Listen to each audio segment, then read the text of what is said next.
오늘 함께 읽은 이 요한복음 15장 12절부터 17절의 말씀을 통해서 그리스도인의 행복이라는 주제로 말씀을 전하려고 합니다. 우리는 예수 그리스도를 믿어 구속함을 얻었고 구속함을 받은 우리를 가리켜 하나님의 자녀라 또는 하나님의 백성이라, 또 다른 말로 하면 그리스도인이라는 말로 우리를 부릅니다. 그런데 우리가 하나님의 백성으로 하나님의 자녀로 살아간다는 것은 과연 어떠한 삶을 의미하는 것인가, 우리가 한번 생각해 볼 필요가 있는 것 같습니다. 그리고 우리가 그리스도인으로 이 땅을 살아갈 때 그리스도인과 비그리스도인, 다시 말하면 불신자와 신자의 삶의 차이는 어디에 있는가, 우리가 한번 생각해 볼 필요가 있습니다. 그래서 오늘 우리가 함께 나눌 말씀을 통해서 그 의미를 깨닫고 참된 그리스도인으로서 살아간다는 것이 얼마나 큰 은혜인지를 깨닫는 저와 여러분들이 될 수 있기를 바랍니다.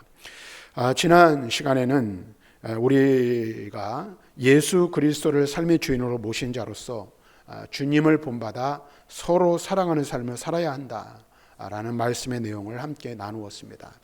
그래서 12절 말씀을 중심으로 해서 그리스도께서, 예수님께서 우리를 사랑하신 것처럼 우리도 서로 사랑해야 할 것을 우리가 살펴보았습니다. 이제 계속해서 오늘 우리는 본문의 말씀을 통해 그리스도로 살아간다는 것이 무엇을 의미하는지, 그리고 어떤 은혜가 되는 것인지를 함께 말씀을 통해 나누고, 또 주님께서 우리에게 주시는 교훈들을 함께 나눔을 통해서 그리스도인의 진정한 삶의 의미를 살펴보는 시간을 갖기를 원합니다. 오늘 우리가 12절부터 15절의 말씀을 읽었는데요, 13절 말씀을 한번 보여주시기 바랍니다. 앞쪽으로 옮겨서 13절, 한번 13절 말씀을 같이 한번 읽어보도록 하겠습니다. 시작. 사람이 친구를 위하여 자기 목숨을 버리면 이보다 더 큰 사랑이 없나니. 오늘 이 13절 말씀에서 예수님께서는 사람이 친구를 위해 목숨을 버리는 것, 그것보다 더 큰 사랑은 없다라고 말씀을 하고 있습니다.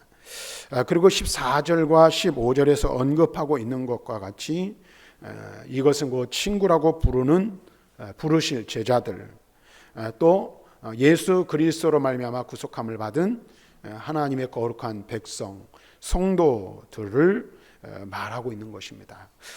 다시 말하면 그들을 위해 지시는 그리스도의 사랑이 얼마나 큰 것인지, 그래서 예수님의 제자들과 예수 안에서 구속함을 받은 자들의 친구 되시는 예수님께서 우리를 위하여 죽으시는 죽으심의 그 사랑이 얼마나 큰지를 의미하고 있는 말씀이라 말할 수 있습니다.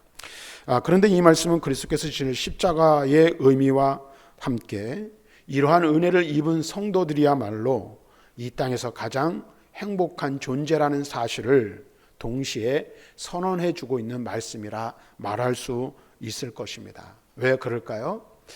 예수님께서는 친구가 되는 우리를 위해 자신의 목숨을 내어 놓으셨기 때문에 그렇다라는 것입니다. 여러분 한번 생각해 보시기를 바랍니다. 우리는 이 땅을 살아가면서 많은 사람들과 관계를 맺으며 살아갑니다. 그래서 넓은 범위에서의 친구 관계를 맺는 사람들도 있고, 또 좁은 범위에 있어서 친구 관계를 맺고 살아갑니다.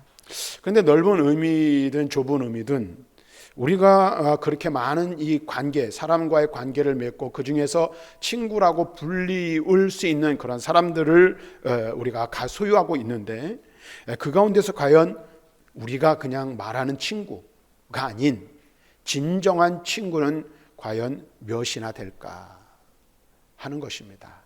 그래서 여러분, 친구의 범위가 참 우리 한국 사람들은 특히 조금만 알면 웬만하면 다 친구라고 여기고 친구라고 부릅니다. 그래서 저 같은 경우도 제가 의정부가 고향인데 의정부에서 초등학교, 중학교, 고등학교를 다 나왔어요. 근데 보면은 한 번도 이 학교를 다니면서 말을 섞어보지도 않고 그 다음에 교제해보지도 않았는데 같은 학교를 나오고 같은 학교를 졸업했다고 우리는 친구라고 이야기를 하는 거예요. 그래서 누구누구는 같은 학교 졸업한 친구, 또 조금만 알아도 친구라고 하죠. 어쨌든 한국 사람들은 왜 조금 그냥 좀 관계가 있으면 친구라고 해요. 그런데 여러분, 그런 것 말고 정말로 우리가 진심으로 우리 친구의 관계를 유지하는 그런 사람들이 얼마나 있는지 아마 그렇게 따지면 굉장히 적을 것입니다. 그리고 이러한 사실을 우리는 평소에는 그렇게 깊이 느끼지 못하고 살아갑니다. 왜냐하면 웬만한 사람들은 평상시에 우리가 관계 맺는 사람들은 교제할 때 어떻습니까? 평상시에 아무 일이 없을 때는 다 다정한 친구처럼 행동하고 다정하게 대하기 때문입니다. 그러나 우리가 조금 어려움을 당해보면 그 상황이 달라질 수 있다는 것을 알 수가 있습니다. 그래서 평소에는 그토록 친한 친구처럼 행동하던 사람들이 내가 어려움을 만났을 때에 안면을 몰수하고 관계에 있어서 그 태도를 완전히 바꾸는 그런 경우들을 보게 됩니다. 심지어는 그뿐 아니라 더러운 어떤 친구는 친구라는 관계를 이용하여 결정적인 순간에 어떻게 해요? 나를 배신하고 나에게 고통을 안겨주는 그런 사람들도 있음을 보게 되는 것이죠. 그래서 최근에 보니까 그런 기사들을 본 적이 있습니다.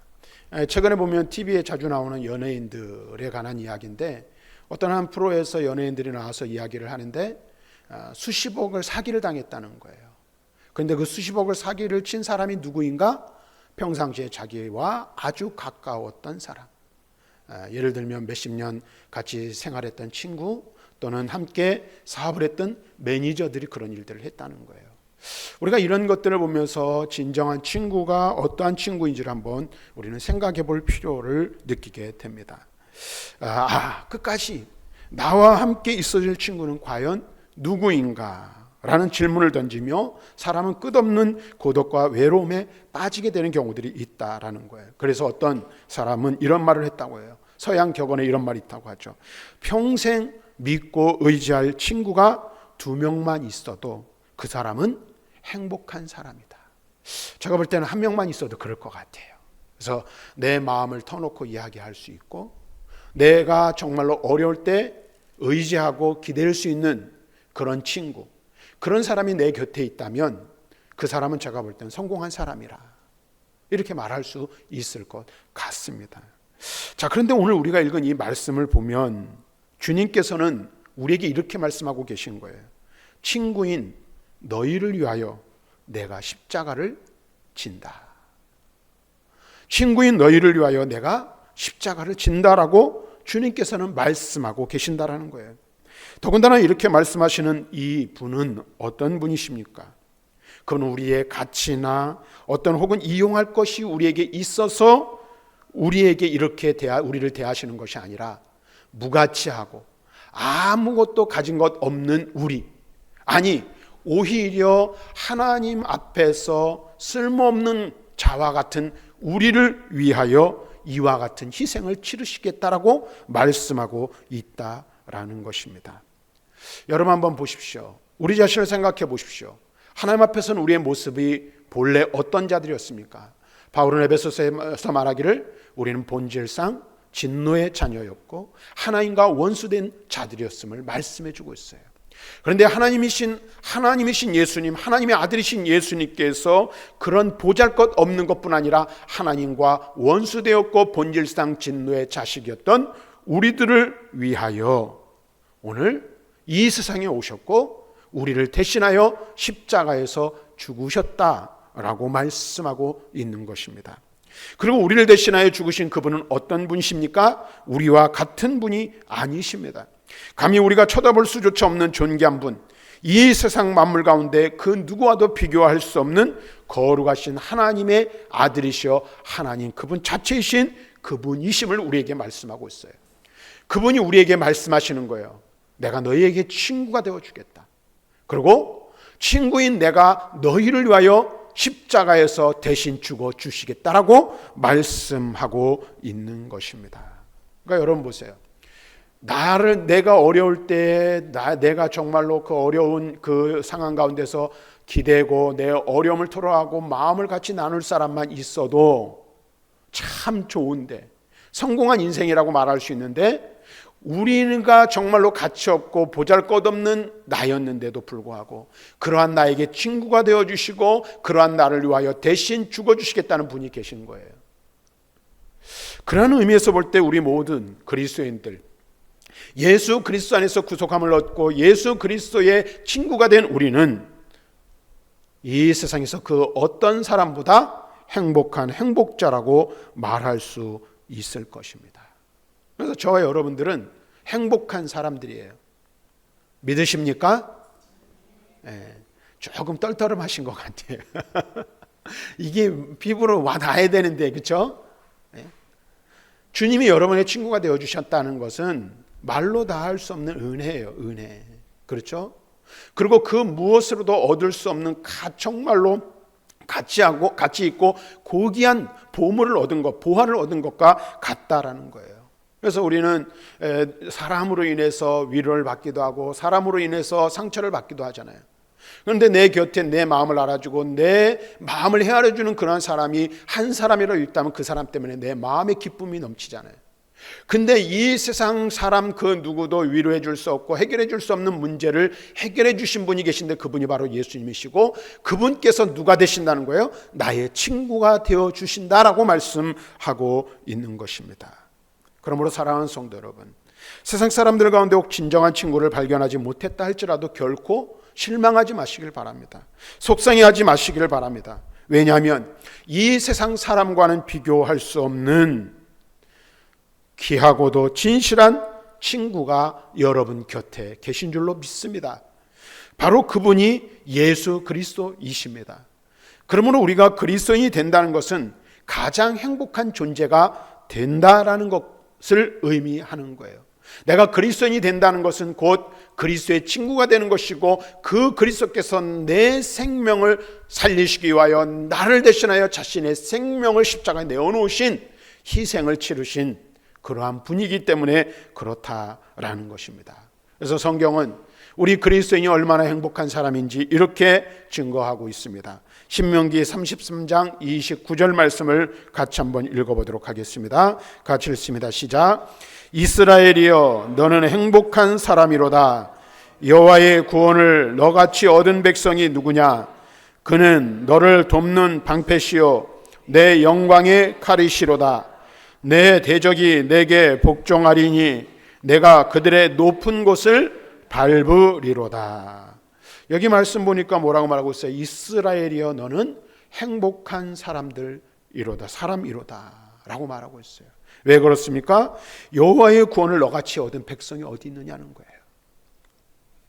이 세상을 한번 여러분 보시길 바랍니다. 이 세상을 살아가는 우리들 같은 사람이 어디 있겠습니까? 한번 여러분 생각해 보세요. 여러분들이 한번 여러분 자신을 같이 평가할 때 물론 우리는 하나님 앞에서 존귀한 자이지만 우리가 예수를 알고 예수를 믿어 구원받기 이전에 우리는 어떤 자들이었다 그랬어요? 본질상 진노의 자식이요 하나님과 원수됐던 자들이에요. 그래서 우리의 결국은 멸망이요 심판, 지옥의 형벌이 우리를 기다리고 있었다라는 거예요. 그런데 그러한 우리에게 구원을 주셨어요. 그러한 우리를 구원하여 주셔서 하나님 백성 삼아 주셨어요. 이 같은 일이 어디 있겠습니까? 그것뿐만 아닙니다. 그 다음에 뭐라고 말합니까? 그는 너를 돕는 방패가 되시고 내 영광의 칼이 되시며 그래서 우리의 대적이 우리에게 복종하는 일이 있게 되며 우리는 높은 곳을 밟게 될 것이다 라고 말씀하고 있는 것입니다. 우리가 왜 행복한 사람입니까? 하나님이 내 편이 되어주시고 우리는 하나님의 백성이 되고 하나님의 자녀가 되기 때문에 그렇습니다. 시편 기자는 이렇게 고백하고 있습니다. 시편 144편 15절 말씀을 한번 보도록 하겠습니다. 시작. 이러한 백성은 복이 있나니 여호와를 자기 하나님으로 삼는 백성은 복이 있도다. 아멘. 누가 복이 있는 백성이요? 누가 행복한 사람입니까? 하나님을 자기 하나님으로 삼은 자가 복이 있는 자인 줄로 믿습니다. 그러니까 여러분들이 하나님의 백성이라면 하나님의 자녀라면 여러분 이미 복을 받은 자들이에요. 이미 복이 있는 자들이에요. 이 사실을 기억하시기를 바랍니다. 이것을 잊지 마시길 바랍니다. 이미 나는 뭐예요? 복 받은 자예요. 이미 나는 하나님의 은혜를 입은 자라는 사실을 기억해야 하는 거예요. 그래서 우리 그리스도인으로 우리가 살아간다는 것은 복 있는 삶을 사는 죄. 그래서 여러분들 우리의 삶 자체가 하나님 앞에서 복이 있는 거예요. 우리 자신이 하나님의 은혜와 축복 안에 거하며 사는 것, 그것 자체임을 여러분들 꼭 기억하시기를 바랍니다. 그래서 하나님이 내 편이 되어주시고 우리 주 예수 그리스도께서 내 친구가 되어주셔서 나를 위하여 목숨까지 내어주신 그분께서 더 좋은 것을 주시지 않겠습니까? 오늘 우리가 이 사실을 기억할 수 있기를 바랍니다. 자, 그렇다면 우리가 예수 그리스도의 친구로 살아가는 방법은 무엇인가에 대해서 한번 생각해 볼 필요가 있습니다. 14절 말씀을 보면 예수님께서는 이렇게 말씀해 주시고 있어요. 앞에서 앞으로 넘겨서 한번 말씀을 같이 읽습니다. 시작. 너희 내가 명하는 대로 행하면 곧 나의 친구라. 뭐라고 말씀하고 있어요? 내가 명하는 대로 행하면 예수님의 친구라고 말씀하고 있는 것입니다. 이 말씀은 무엇을 말합니까? 예수님의 친구가 되는 영예를 갖게 되는 그 조건이 무엇인지 우리에게 가르쳐주고 있어요. 그것은 무엇입니까? 예수님과의 친구가 되어 예수님과의 진정한 사귐을 갖게 되는 것은 다른 것이 아니라 예수님의 말씀, 예수님의 명령을 지킴으로 지속될 수 있음을 우리에게 말씀해 주고 있습니다. 그래서 이 말씀을 원문의 의미를 살려 다시 번역해서 말하면 이렇게 되는 거예요. 만일 내가 너희에게 명령을 내리는 것이 무엇이든지 계속 행하면 이라고 되는 거예요. 여기서 행하면이라는 조건은 계명의 실천을 강조하는 말씀이에요.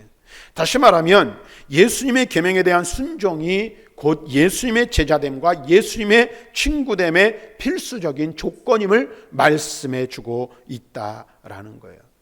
다르게 말하면 누구든지 그분의 계명을 소홀히 여기거나 그분의 계명을 지키지 않는다면 예수님의 친구라고 할 수 없다라는 것입니다. 그리고 예수님의 계명을 지키지 않으면 그분과의 사귐, 그분과의 교제는 지속될 수 없음을 말씀해 주고 있는 것입니다. 여러분 한번 생각해 보세요.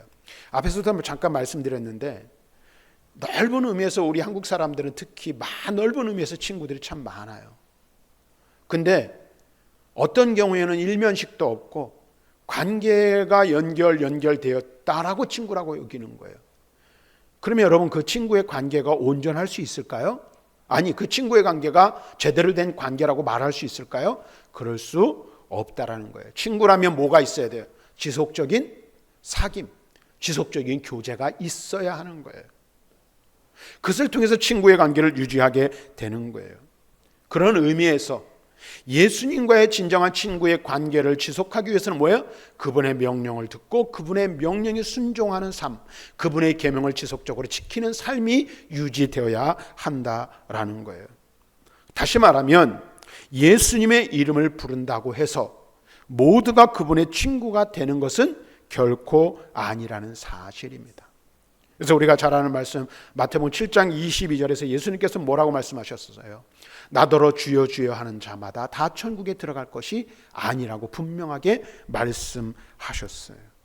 특별히 오늘 본문에서 행하면으로 번역된 말씀의 원뜻은 예수님의 친구가 되고자 한다면 그분의 계명을 계속해서 지속적으로 준행해야 하는 것을 의미하는 말로 사용되어져 있어요. 그러니까 행한다라는 이 말은 한 번 행하고 그치는 것, 한 번 행하고 마는 것, 한 번만 행하면 되는 것이 아니라 계속해서 반복적으로 지켜져야 할 의미의 말씀으로 사용되어져 있다라는 거예요. 그렇습니다. 일시적이 아닌 지속적으로 순종함을 나타내는 그 사람이 그분과의 사귐이 계속적으로 있어지고 그분을 통해서 얻는 생명을 유지하게 된다라는 거예요. 다시 말하면 예수님과의 관계에 있어서 말이나 지식보다 훨씬 중요한 것이 무엇이라는 거예요? 그분의 말씀을 지키는 것, 곧 그분의 계명이 대하여 계속적으로 순종하는 삶을 사는 것을 의미하는 것입니다. 그리고 이러한 순종은 강제적이 아닌 자발적인 사랑의 행위라는 사실을 우리는 알아야 하는 것입니다. 사랑하는 성도 여러분, 헛된 세상의 영광을 위해 우리의 삶을 허비하지 마시기를 바랍니다. 그리고 진리의 말씀을 실천하는 삶을 살아감으로써 온 세상의 권세를 지닌 그리스도의 진정한 친구가 되어 그분의 영광을 영원토록 누리는 진정한 복이 있는 사람들이 다 되시기를 바랍니다. 오늘 우리가 예수님의 계명을 지키라라고 말씀하시면 꼭 속박받는 것 같잖아요. 근데 지난번에도 한번 말씀을 통해서 말씀을 드렸지만, 예수님께서 또는 하나님께서 우리에게 계명을 주시고 그 계명을 지키라고 하신 것은 무엇 때문이에요? 우리가 더 복 있는 삶을 살도록 하시기 위해서 그러한 말씀들을 주셨다는 사실을 우리는 깨달아야 하는 것입니다. 마태복음 28장 18절 말씀을 한번 보도록 하겠습니다. 같이 읽습니다. 시작. 예수께서 나와 말씀하여 이르시되 하늘과 땅의 모든 권세를 내게 주셨으니. 여기 말씀 보면 이렇게 말씀하고 있어요. 하늘과 땅의 모든 권세를 나에게 주셨다. 여기서 나는 누구를 말합니까? 예수 그리스도를 가리켜요. 다시 말하면 예수 그리스도가 어떤 분이신지를 말씀해 주고 있는 거예요. 그분은 어떤 분이십니까? 하늘과 땅의 모든 권세를 가지고 계신 분이라는 겁니다. 그러면 이 말씀은 무엇을 의미하는 거예요? 하늘과 땅의 모든 권세를 가지신 분이 바로 예수님이신데 그 예수님이 누구시라고요? 나의 친구가 되신다라는 것입니다. 자, 그러면 예수님이 우리의 친구가 되시는데 앞에서 그랬어요. 계명을 지키는 자가 그와 같은 예수님과의 친구의 지속적인 관계를 유지할 수 있다고 그랬는데 말씀을 한번 보도록 하겠습니다. 마태복음 12장 25절에서는 이렇게 말씀하고 있습니다. 같이 읽습니다. 시작. 누구든지 하늘에 계신 내 아버지의 뜻대로 하는 자가 내 형제요 자매요 어머니이니라 하시더라. 우리는 흔히 말해요. 말로는 예수를 믿는다고 말해요. 그리스도인이라고 말하면서 우리는 살아가요. 그런데 진정한 그리스도의 형제, 그리스도의 자매, 그리스도의 친구가 되는 것은 어떤 것입니까?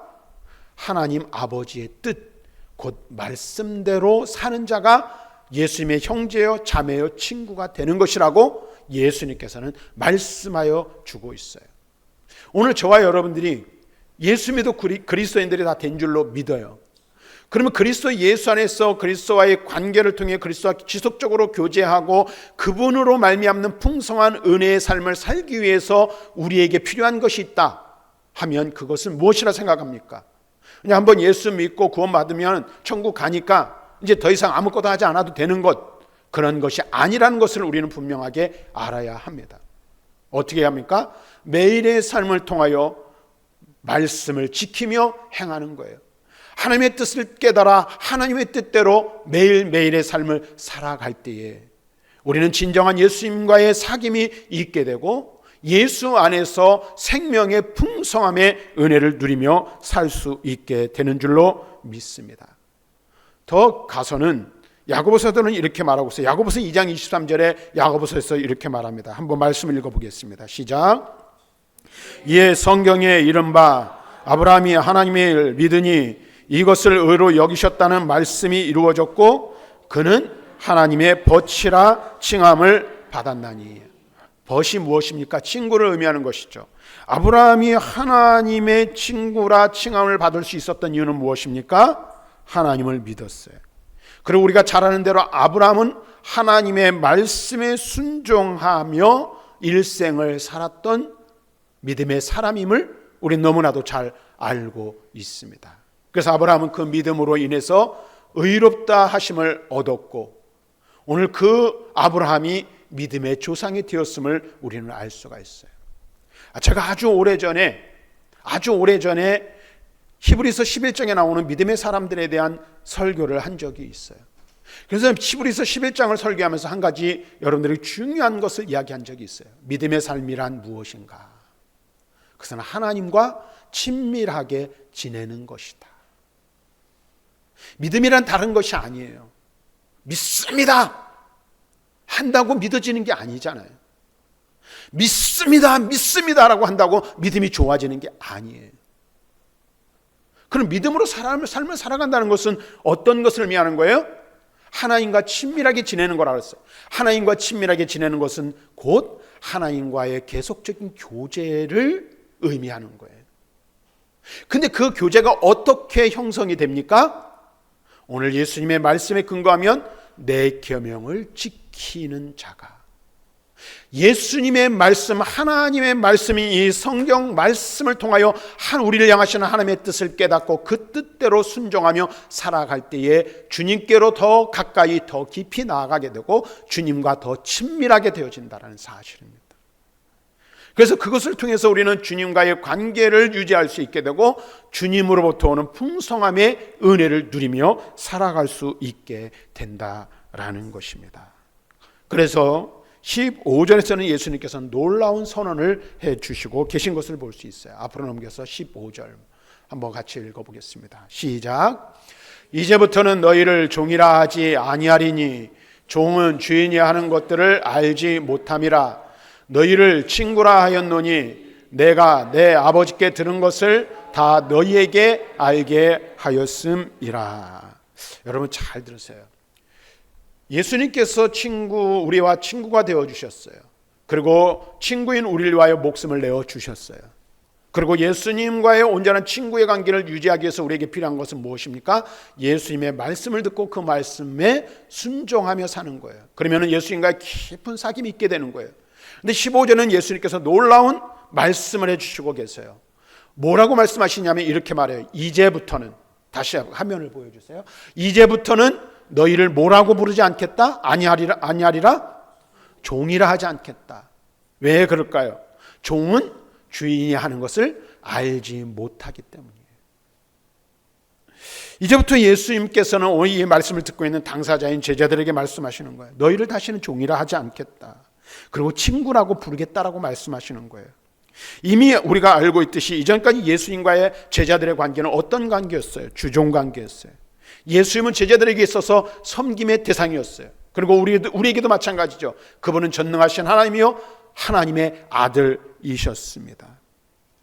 문자 그대로 예수님은 제자들에게 그리고 우리에게 주님이십니다. 그런데 이제 그러한 제자들을 향하여 우리를 향하여 말씀하셔요. 내가 너희를 이제 종이라고 부르지 않고 친구로 대해 주겠다라고 선언하십니다. 근데 여러분 보세요. 예수님 당시 유대나 로마 할 것이 없이 종은 어떤 존재였어요. 과거에 우리나라에도 그런 하인 제도가 있었잖아요. 그렇죠?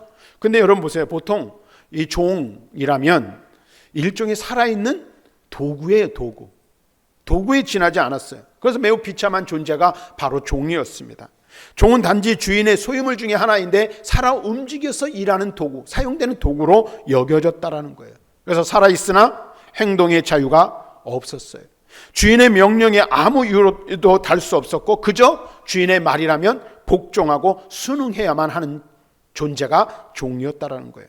뿐만 아니라 어떤 가혹한 형벌에도 반항할 수 없었고 혹 무거운 죄를 범했을 경우에는 법적인 절차를 거치지 않고도 주인의 손에 처형될 수 있는 것이 예수님 당시의 일반적인 상황이었습니다. 그리고 종은 주인과 대하는 하였어도 진정한 의미의 교제는 있을 수 없는 것입니다. 그러므로 종은 주인의 깊은 생각을 알지 못하는 거예요. 그러나 친구는 다르죠. 친구는 어떻습니까? 아무 꺼리낌 없이 다가갈 수 있고 교제할 수 있어요. 그리고 무엇보다도 주인의 친구는 그 친구의 마음과 뜻을 알고 신뢰하며 사랑하는 마음을 가지고 친구의 일을 도와줄 수 있는 것입니다. 이는 오늘날도 비슷합니다. 오늘날에도 절친한 친구 간에는 무엇이 있습니까? 격이 없는 교제와 우정을 나누고 서로를 돕는 것이죠. 이것이 진정한 친구의 의미라고 말할 수 있어요. 예수님께서 제자들에게 친구라고 선언한 것도 이러한 맥락에서 이해되어져야 하는 거예요. 다시 말하면 주인이 종에게는 자신의 의중과 비밀을 드러내지 않지만 친구에게는 자기의 생각을 털어놓듯이 예수님께서는 제자들을 친구로 대하셨기 때문에 하나님께로부터 받은 자신의 사역이 갖는 모든 뜻, 자신이 장차 이루어갈 구원의 위대한 일들을 숨김없이 밝히 보여주셨다라는 것입니다. 이것은 우리도 마찬가지죠. 그래서 여러분 보세요. 이 복음이라는 것이요, 드러난 비밀이에요. 드러난 비밀. 그런데 드러난 비밀이란 말은 어떤 의미입니까? 복음을 밝히 드러내셨지만 누구만 아는 거예요? 주님의 친구된 성도들만이 알 수 있는 것이라는 사실입니다. 그러니까 그래서 이게 은혜예요. 왜 그럴까요? 세상을 향하여 예수님께서 복음을 드러내셨지만 모두가 그 비밀을 알 수 있는 것이 아니라 예수님의 친구된 저와 여러분들만이 이 복음의 비밀을 알고 그 복음의 능력으로 구원의 자리에 이를 수 있게 되기 때문에 그렇습니다. 자, 그런데 여러분 보세요. 만약 우리가 종이 아니라 친구라면, 우리가 주님의 친구로 부르심을 받았다면 주님께서 우리에게 요구하시는 것이 무엇일까 하는 것입니다. 그것은 이런 거예요. 다른 게 아니에요. 종은 수동적이죠. 피동적이죠. 그리고 주인이 시키는 대로 하기만 하면 됩니다. 그러나 친구는 어떻습니까? 능동적이고 자발적이며 희생적으로 행동하게 되어 있다라는 것입니다. 그런 점에서 우리는 주님의 최고의 명령인 서로 사랑하라는 계명을 어떻게 지켜야 할까요? 기쁨과 즐거움으로 지키며 실천해 나가야 한다라는 거예요. 어쩔 수 없이 할 수 없어서 억지로 하는 것이 아니라 주님의 말씀을 어떻게 해요? 친구 대신 주님의 말씀을 지키는 것이 능동적이고 기쁨으로 헌신적으로 하는 것이 되어야 함을 말씀해 주고 있는 거예요. 마지못해서 억지로 하는 것이 아니라 친구가 친구를 돕듯이 즐겁게 감당해야 한다는 것입니다. 그럴 때 우리는 주님의 진정한 친구로 인정받고 주님과 함께 영광을 누리게 될 것입니다. 우리가 말씀을 몇 가지 보고 말씀을 정리하도록 하겠습니다. 요한복음 14장 21절 말씀 한번 같이 읽겠습니다. 시작. 나의 계명을 지키는 자라야 나를 사랑하는 자니 나를 사랑하는 자는 내 아버지께 사랑을 받을 것이요 나도 그를 사랑하여 그에게 나를 나타내리라. 나의 계명을 지키는 자라야 나를 사랑하는 자다. 그리고 나를 사랑하는 자는 내 아버지께도 사랑을 받을 것이다. 나도 그를 사랑하여 나에게 무엇을 나타내요? 그에게 나를 나타낼 것이라고 말씀해 주고 있어요. 요한일서 2장 5절과 6절 말씀을 보도록 하겠습니다. 시작. 누구든지 그의 말씀을 지키는 자는 하나님의 사랑이 참으로 그 속에 온전하게 되었나니 이로써 우리가 그의 안에 있는 줄을 아노라. 그의 안에 산다고 하는 자는 그가 행하신 대로 자기도 행할지니라. 자, 여기 말씀 보십시오. 뭐라고 말하고 있습니까? 누구든지 말씀을 지키는 자는 하나님의 사랑이 그 속에 온전하게 되었다 라고 말씀하고 있어요. 그리고 그 안에 온전하게 되고 이로써 그가 우리 안에 있는 줄을 알게 될 것이라 말하고 있어요. 그러면서 계속해서 말하죠. 그의 안에 산다고 하는 자는, 다시 말하면 그리스도인으로 산다고 말하는 것은, 하나님의 백성으로 산다는 것은 무엇을 의미합니까? 그가 행하시는 대로 자기도 행하는 사람이라고 말씀하고 있는 거예요. 그럼 그가 무엇을 행하셨습니까? 내가 너희를 사랑한 것과 같이 너희도 서로 사랑하라고 이미 앞에서 말씀을 주셨어요. 주님의 사랑을 받은 자, 주님의 사랑을 입은 자는 어떻게 주님과 같이 사랑하는 거예요. 그것이 우리에게 주시는 계명이요 말씀이요 명령이라고 성경은, 주님께서는 우리에게 말씀해 주고 있는 것입니다. 자, 말씀을 정리하도록 하겠습니다. 사랑하는 성도 여러분, 우리 모두는 행복자입니다. 왜 그렇습니까? 온 우주와 만물의 주인이신 그리스도께서 우리의 친구가 되어주셨기 때문입니다. 그리고 그분께서 우리를 위하여 자기 생명을 아끼지 않으시고 우리가 져야 할 죄의 짐을 대신 지시고 십자가에서 죽으심으로 저와 여러분의 죄를 용서하실 뿐 아니라 지금도 우리의 친구가 되어주셔서 하나님 나라의 비밀한 일들을 우리에게 말씀하여 주시고 그분 안에서 풍성함의 은혜를 누리며 살도록 하셨기 때문입니다. 사랑하는 성도 여러분, 그리스도 예수님과 깊은 교제, 깊은 사귐을 통하여 진정한 행복자로 살아가는 저와 여러분들이 다 되시기를 주님의 이름으로 간절히 축원합니다.